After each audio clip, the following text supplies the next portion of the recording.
வணக்கம் நண்பர்களே, இந்த பிளாட் விற்பனைக்கு உள்ளது.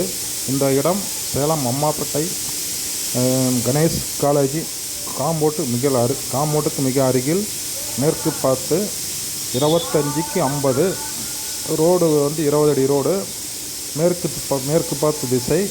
விலை 4,500 சொல்கிறாங்க. இடம் பிடிச்சிருந்தா நம்ம ஓனர்கிட்ட உட்காந்து பேசலாம். இடம் பார்க்க விருப்பம் இருக்கவங்க என்னுடைய நம்பர் இதில் கொடுத்துருக்கேன். அந்த நம்பரை கால் பண்ணுங்கள். நேரில் கூட்டு போய் காட்டுறேன். சுற்றியும் வீடு உள்ளே இருக்குது. சுற்றியும் காலேஜ் பக்கத்தில் காம்பவுண்டு பக்கத்துலேயே இருக்குது. இடம் நல்லா இருக்குது. யாருக்கு பிடிச்சிருந்தா சொல்லுங்கள், நம்ம நேரில் பார்க்கலாம்.